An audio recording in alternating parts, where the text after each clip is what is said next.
Hello guys, come to back my channel Kingsology. आज की इस वीडियो में मैं आपको बताऊंगी ग्राम्स लॉ ऑफ डिफ्यूजन कि ग्राम्स लॉ जो है वो डिफ्यूजन के बारे में किस तरह से है। तो इसमें सबसे पहले आपको ये पता हो कि ये जो ग्राम है ये क्या है। ये ग्राम साइंटिस्ट के नेम है।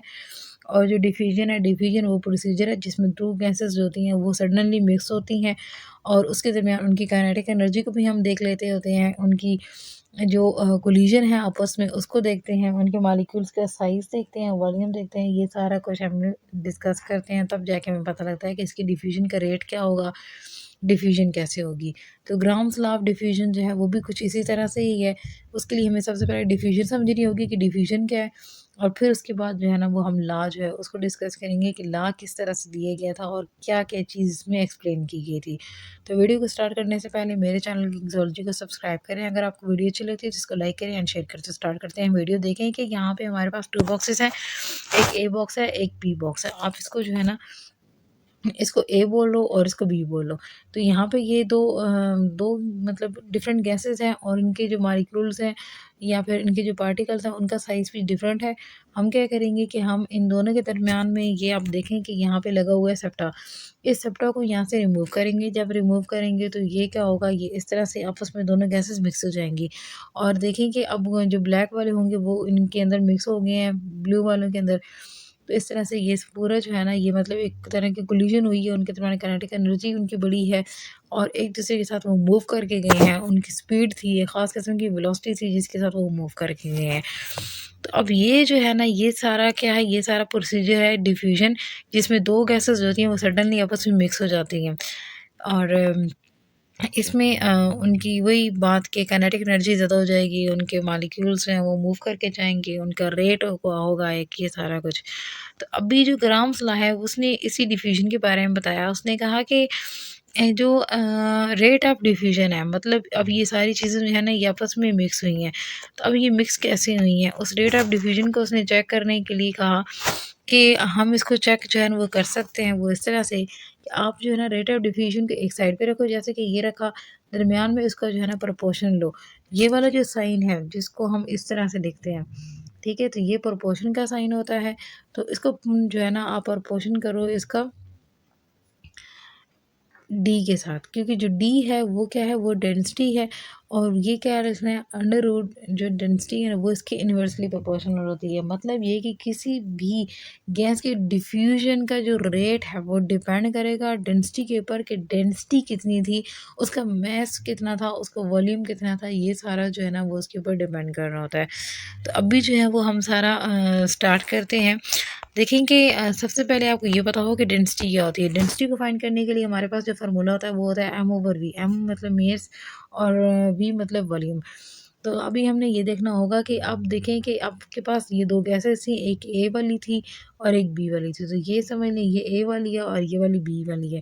अब ए वाली जो है उसका साइज़ कम है, मतलब ये कि उसकी स्पीड ज़्यादा होगी, और जो दूसरा है उसका साइज़ भी उसका साइज़ ज़्यादा है, मतलब ये कि उसकी स्पीड जो है वो कम होगी। जिसका साइज़ ज़्यादा होता है जिस पार्टिकल का, उसको मूव करने में, उसको स्पीड के साथ जाने में प्रॉब्लम होती है, लेकिन जो स्मॉल वाला है उसको मूव करने में ज़्यादा स्पीड के साथ वो आगे जाने में उसको कोई प्रॉब्लम नहीं होती, क्योंकि उसकी मास ही कम है। इस वज़ह से उसकी स्पीड जो होती है वो ज़्यादा होती है। तो अभी हम ये देखेंगे कि जैसे कि जो प्रोपोर्शन था, ठीक है, जो मैंने आपको ये इस तरह वाला साइन बताया, तो अगर उसको ख़त्म करना चाहते हैं आप, तो आप क्या करेंगे, वहाँ पे के लगा देंगे, तो हम इक्वल का साइन लगाएँगे और इस तरह से ये इक्वेशन जो है ना वो 2 कंप्लीट हो जाएगी। अगर हम इस डी को उठा के इधर ले जाएँ तो कोई मसला नहीं होगा, क्योंकि आर डॉट डी जो है ना अंडर रूट डी लगा लें, यानी डेंसिटी, और ये जो है ना आप इसको के भी बुला सकते हो और कांस्टेंट बुला सकते हो, दोनों ठीक है। उसके बाद हम देखेंगे, अभी मैं आपको बताऊँगी इसके बारे में। देखें कि फॉर वन गैसेस के लिए क्या होगा, R one under root D one और साथ में के जो है वो कांस्टेंट है। सेकंड के लिए क्या होगा, आर टू होगा, अंडर रूट डी टू होगा और साथ में के जो है वो कांस्टेंट आएगा। और इसमें हम क्या करेंगे, दोनों में के जो है उसको कॉमन लेंगे, दोनों तरफ कट जाएगा, और R one under root D one और R two under root D two जो है ना ये दोनों आमने सामने आ जाएंगे। उसके बाद हम इनको डिवाइड कर लेंगे। डिवाइड करने में से क्या होगा कि आर वन ऊपर आएगा, आर टू नीचे होगा, और डी टू जो है अंडर रूट डी टू वो ऊपर आएगा, और अंडर रूट डी वन जो है वो इसके नीचे आएगा। यहाँ पे भी क्या है, यहाँ पे भी इसका अंडर रूट है।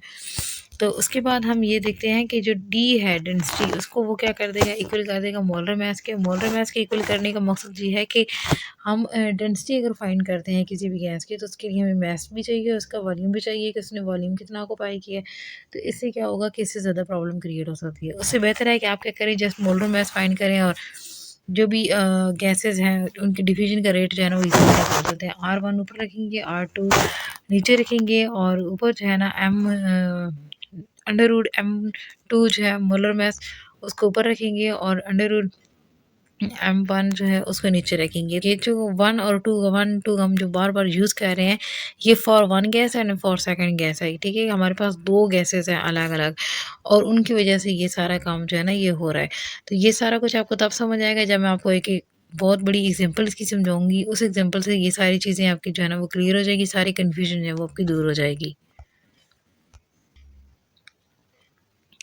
ग्राम्स लॉ को समझने के लिए आपको ये वाली जो एग्जांपल है ये समझनी पड़ेगी कि इसमें किस तरह से डिवीजन जो है ना वो सारी हो रही है। देखेंगे यहाँ पे हम देखेंगे एक ट्यूब ले लेंगे, ठीक, ग्लास ट्यूब आप ले लो, उसके एक साइड पे आपने क्या करना है, रुई लेनी है, और दूसरी साइड पे भी आपने रुई लेनी है। तो उसको हमने करना है कि हम जो रुई है उसको डिप करके उसमें HCl, मतलब HCl में डिप करके उसको हम यहाँ पे लगा देंगे, और दूसरे में क्या होगा कि NH3 जो है उसमें डिप करके उसको हम यहाँ पे लगा देंगे। अगर आप रुई नहीं लगाना चाहते क्योंकि जो HCl है वो एसिड है, वो इतना अच्छा नहीं है कि आप उसको टच करें या रुई का इस तरह यूज़ करें या ग्लव्स भी यूज़ करें तब भी ये आपको डैमेज करेगा। तो इस वजह से बेहतर यही है कि आप ऐसा करें, यहाँ पे इसकी जो है ना इधर इधर एक पाइप लगा लें और एक पाइप इधर लगा लें, ठीक है। दोनों की तरफ से आपने क्या करना है कि गैस जो है वो एक ही टाइम पे अंदर जो है ना वो एंटर कर देनी है और उसकी फिक्स अमाउंट पे उसको एंटर करना है।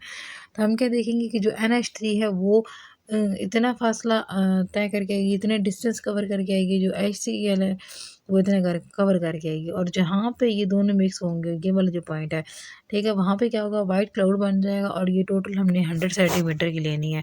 तो अभी हम देखेंगे कि NH जो है जो NH3 है, ठीक है, वो 59.5 ट्रैवल करके आई है, जो HCl है वो 40.5 जो है ना वो ट्रैवल करके आई है। तो अभी यहाँ पे मेन चीज़ ये है कि ये तो इनकी होगी, रेट इनका हमारे सामने आ गया। अभी हम मोलर मास फाइंड कर लेंगे, मोलर मास निकालेंगे HCl का। तो देखेंगे कि H का 1 होता है और Cl जो है ना उसका होता है 35.5 होता है। इस वजह से ओवरऑल हमारे पास आ जाएगा 36.5, और इसी तरह से मोलर मास हम फाइंड करेंगे NH3 का। तो NH3 में हम देखेंगे तो N जो होता है ना उसका 4 है, और जो H है उसका 1 है। तो जब 3H है तो फिर इसका मतलब ये है कि वहाँ पे हमने 3 लगा देना है। इसका हमारे पास ओवरऑल आ जाएगा 17 ग्राम मोल पर 1।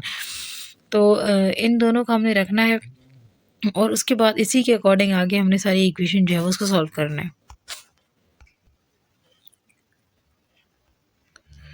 तो यहाँ पे हमारे पास R1 R2 और ओवर M2 है ना अंडर रूट के अंदर, और उसके बाद क्या है कि अंडर रूट M1 है, इस तरह से, ठीक है। तो अभी हमने क्या करना है, यहाँ पे वैल्यूज पुट कर देनी है। ये जो R1 है इसको आप रखेंगे कि ये क्या है, ये NH3 के लिए है, और ये HCl के लिए, इसको HCl के रखेंगे और इसको NH3 के लिए रखेंगे। तो यहाँ पे अभी हमने सबकी जो है वैल्यूज़ उनको पुट करना है। जैसे ही हम सबकी वैल्यूज़ को पुट करेंगे तो यहाँ पे हमारे पास ये सारा जो है ना कुछ इस तरह से हो जाएगा, 49.5 आ जाएगा, नीचे 40.5 होगा, और इधर 36.5 आएगा, और इधर 17 ग्राम मोल पर 1 आ जाएगा। तो इस वजह जैसे ही हम इसको सॉल्व करेंगे और इन दोनों को सॉल्व करेंगे तो हमारे पास जो आंसर है ना 1.46 जो है, ये आंसर इसका और इसका दोनों का सेम आएगा। मतलब ये कि ग्राम लॉ जो है वो प्रूव हो गया है कि जितनी भी जो रेट होता है, ठीक है, वो प्रोपोर्शनल इन्वर्सली प्रोपोर्शनल होता है मोलर मास के, या फिर इन्वर्सली प्रोपोर्शनल होता है डेंसिटी के। ग्राम लॉ जो है वो यहाँ पे प्रूव हो गया था। अगर आपको कोई समझ नहीं आई या कोई भी चीज़ अपने डिस्कस करना चाहते हैं, कुछ पूछना चाहते हैं, तो आप कमेंट बॉक्स में लेके पूछ सकते हैं। And thanks for watching.